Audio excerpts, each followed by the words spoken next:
किसको दूं बेटा? अंकल को ले। अंकल नहीं है।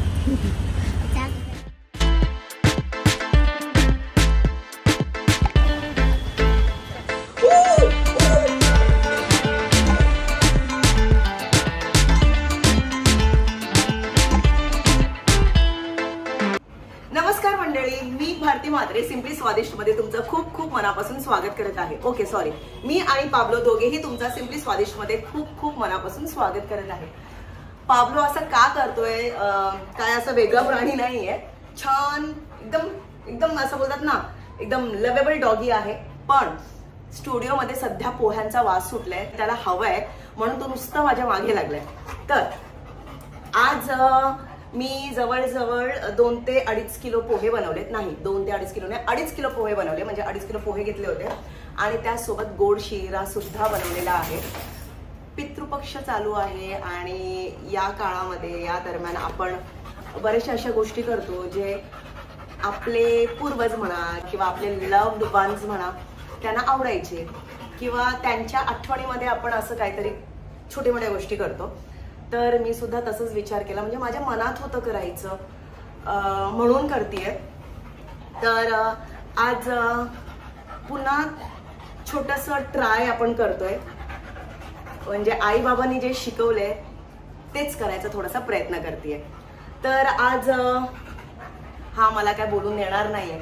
तर जसं मी सांगितलं तुम्हाला, आज आपण पोहे बनवलेत आणि शिरा बनवले। आता सकाळी सकाळी मी पोहे बनवले कारण पोहे असे गरमागरम लागतात। शिरा मी काल संध्याकाळी बनवला आणि गोड पदार्थ आहे, शिरा असं खराब होत नाही कारण भरपूरचं त्याच्यामध्ये तेल किंवा तूप पडतं, म्हणून खराब होत नाही। आणि सकाळच्या वेळेला दोन्हीही करायला घेतलं तर थोडासा टाइम मॅनेजमेंटचा इश्यू होतो, म्हणून आदल्या दिवशी संध्याकाळी मी शिरा बनवून घेतला। तर ब्लॉग सुरू करायच्या वेळेला आता दुसरं काहीच दाखवत नाहीये, डायरेक्ट आपण शिरा बनवायला घेऊया।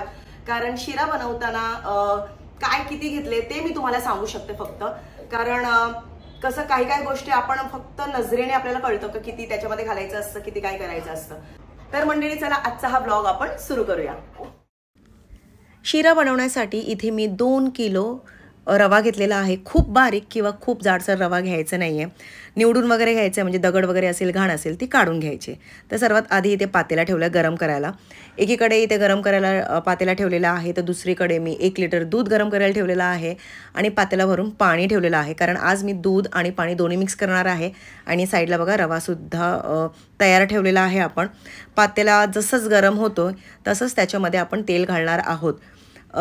तुपाचं प्रमाण खूप जास्ती घालत नाही आहे, कारण बरेच जणांना तूप वगैरे जमत नाही, वास वगैरे येतो, म्हणून तेल कडकडीत गरम झाल्यानंतर याच्यामध्ये बारीक रवा घालायचा। मी जसं तुम्हाला सांगितलं, तेल बरोबर 1 लिटरचा पाऊच मी घेतलेला आहे, म्हणजे 1 लिटर तेल सुरुवातीलाच घातलेलं आहे। रवा छानपैकी परतून घ्यायचा आहे तेलामध्ये। हळूहळू चांगलंच ते घट्ट होईल, जेवढं तेल आहे ते ॲब्झॉर्ब करून घेईल आणि थोडंसं असं कोरडेपणा येईल त्याला। आत्ता आपण याच्यामध्ये तूप घालणार आहोत। जसं मी सुरुवातीला सांगितलं, तेल आणि तूप दोन्ही घालणार आहोत, तर तुपाचं प्रमाण खूप कमी घालायचं आहे। तर इथे मी 1 किलो गिट्सचं तूप घेतलेलं आहे। अरे बापरे यार, तर त्याच्यामधलं बघा अर्धा किलो तूप मी घातलेलं आहे, म्हणजे टोटल 1.5 किलो झालं। 1 लिटर तेल आणि अर्धा किलो याच्यामध्ये मी तूप घातलेलं आहे। छानपैकी परतून घ्या, मस्तपैकी रंग बदलू द्या आणि त्यानंतर याच्यामध्ये आपल्याला घालायचं आहे दूध। तर इथे मी 1 लिटरभर दूध घातलेलं आहे आणि त्यानंतर जवळजवळ 2 लिटर मी कडकडीत गरम पाणी याच्यामध्ये घालतीये। सुरुवातीला 1च लिटर घातलं, नंतर मिक्स केल्यानंतर तुम्हाला वाटलंच की याच्यामध्ये आणखीन जास्त पाण्याची गरज आहे, मग पुन्हा 1 लिटर घाला। पाणी घालायचं नसेल तर डायरेक्ट तुम्ही 3 लिटरभर दूध याच्यामध्ये घालू शकता, पर्सनल चॉईस आहे, पण मी दोन्ही डिवाईड करून घेतलेलं आहे। आता इथे बघा छानपैकी घट्ट झालेलं आहे, म्हणून पुन्हा मी याच्यामध्ये उरलेलं पाणी घालते, म्हणजे टोटल 2 लिटरभर पाणी।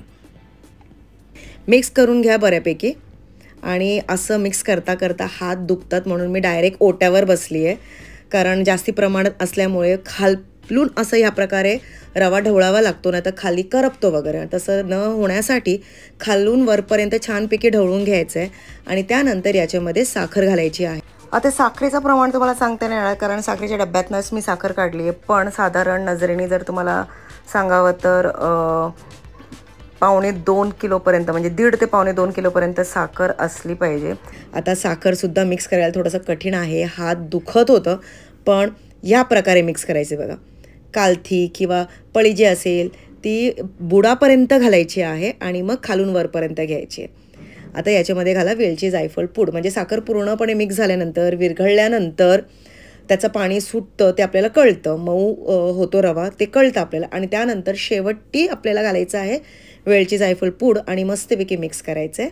त्यानंतर घाला याच्यामध्ये ड्रायफ्रूट्स. इथे मी फक्त मनुका घालते आहे, तेवढे काजू नव्हते त्यावेळेला म्हणून. काजू बदाम पिस्ता हे सगळं काय तुम्ही घालू शकता, पण मी फक्त मनुका घातल्या आहेत. आणि छानपैकी मिक्स करून घेतलेला आहे. छान मऊसूद रवा झालेला आहे. आता थोडंसं फुलण्यासाठी जिरण्यासाठी वरून झाकण द्या 10 ते 15 मिनटं. गॅस बंद करा आणि सर्व प्रोसेस लो ते मीडियम फ्लेमवर आपण केलेला आहे. आणि थोड्या वेळानंतर तुम्ही बघू शकता रवा फुललेला आहे आणि छानपैकी सुजी हलवा म्हणजे गोड हलवा म्हणजे आपला शिरा रवा तयार झालेला आहे. काय मस्त दिसतंय मंडळी बघा, एकदम परफेक्ट. आता झाकण देऊन आपण ठेवणार आहोत रात्रभर. बिलकुलही खराब वगैरे होणार नाही आहे. संध्याकाळच्या वेळेला मी बनवलं आहे पण काहीच खराब होत नाही आहे. पण बनवल्यानंतर लगेच मी 3 वाटे काढले, म्हणजे एक देवाला, एक कावळ्याला आणि एक आपल्या पाबलोला. तर देवाचं नैवेद्य जे आहे जे देवाला दाखवलं, कावळ्याचं खिडकीत ठेवलं होतं मी, आणि हे आहे पाबलोचं, ते आता मी घेऊन जाणार आहे.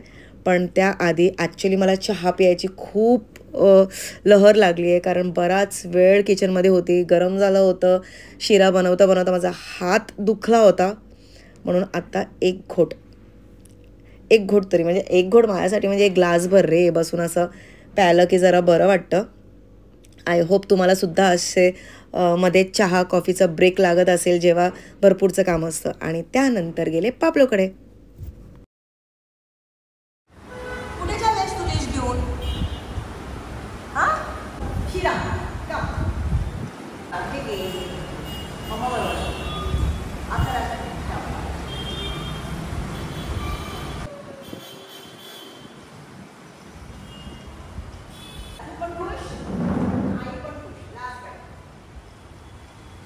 पाबलोला शिरा वगैरे भरवलं, सगळं झालं. नंतर संध्याकाळचं स्वयंपाक वगैरे केलं आणि मस्त रात्री जेवल्या विवल्यानंतर झोपले.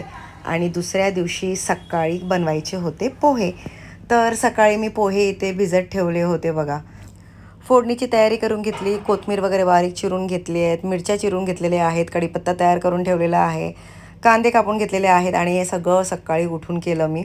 आणि मग मोठा पातेला माझ्याकडे नव्हता म्हणून रात्रबाबा काकूला फोन करून पातेला मागवला, कारण मला वेगळं टोपामध्ये करायचं नव्हतं, म्हणजे पातेलं करायचं नव्हतं, एकत्रच करायचं होतं.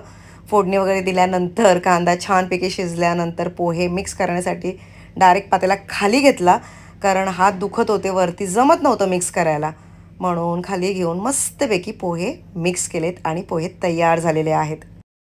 तुला पाहिजे का? तिखट आहे पण आता पोहे कसे देऊ याला? तिखट आहे, मिरची आहे, मीठ आहे आणि ह्यांना मीठ साखर वगैरे द्यायची नसते.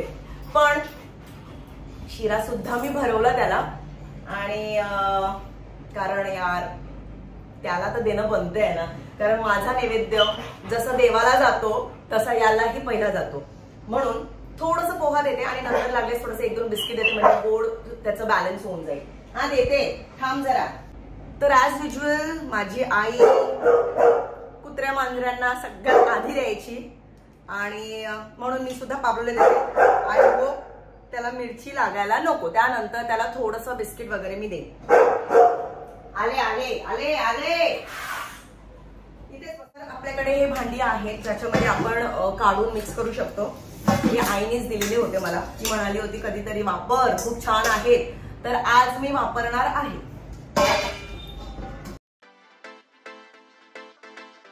तर मंडळी सगळं रेडी आहे, तर आता आपण कंटेनर भरायची तयारी करूया.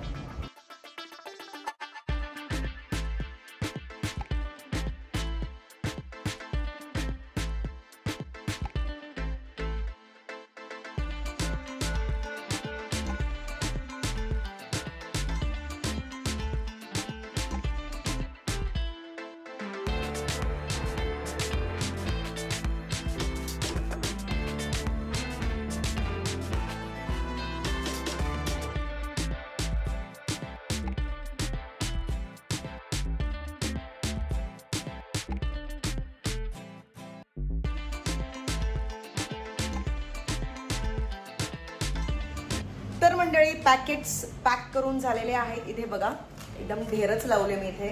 5, 10, 15, 20, 25, 30, 35, 40, 45, 50, 55 आणि 56 म्हणजे छोटा एक आणखी, म्हणजे टोटल 56 पॅकेट्स आपण पॅक केलेले आहेत 2.5 किलो पोहामध्ये. आणि येस, थोडेसे घरासाठी ठेवले, थोडेसे पाब्लोला दिले.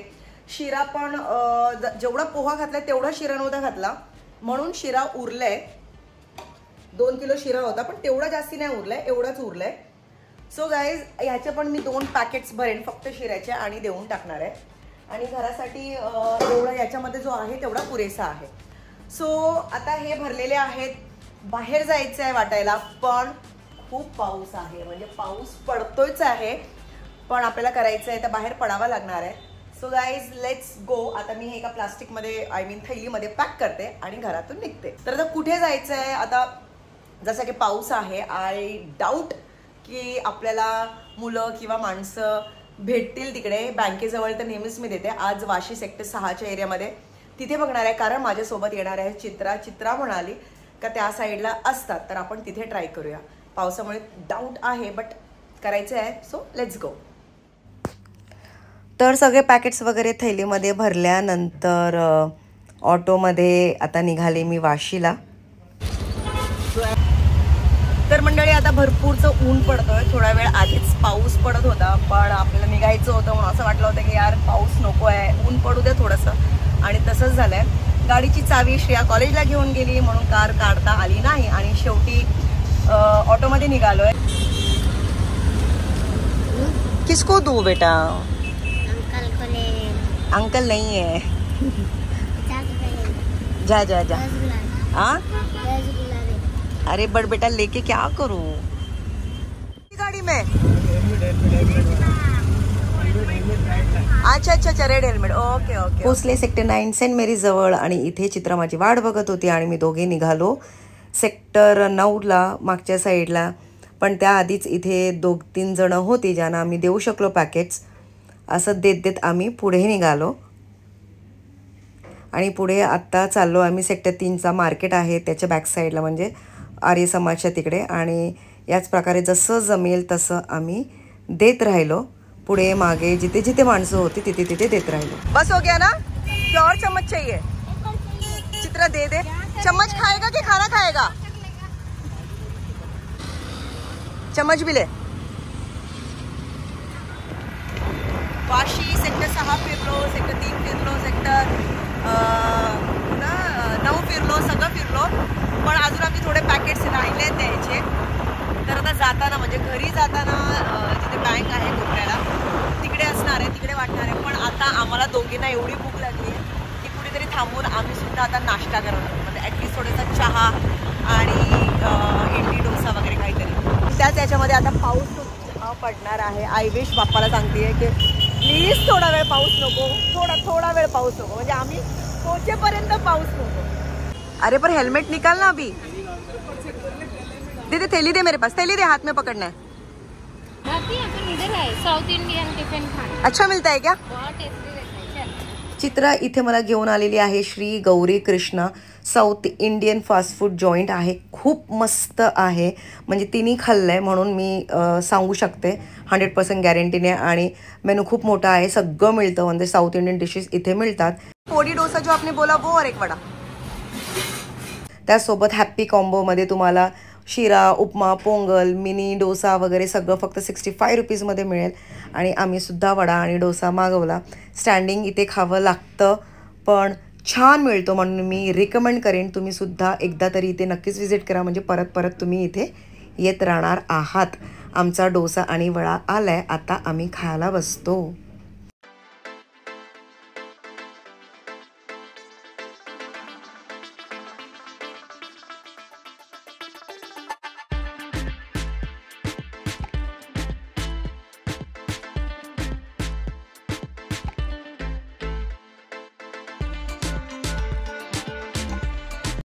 आता मी चित्राला बाय बाय करतेय कारण मी चालले रिक्षात घरी आणि उरलेले तिकडे वाटेन पण तिला पण उशीर होते.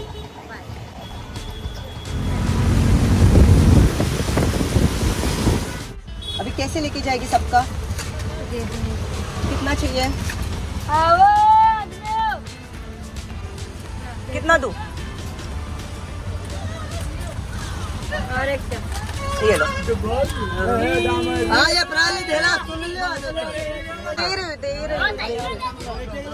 अरे देते देते देते देते रे। अरे क्या दीदी आप बोल रहे हो?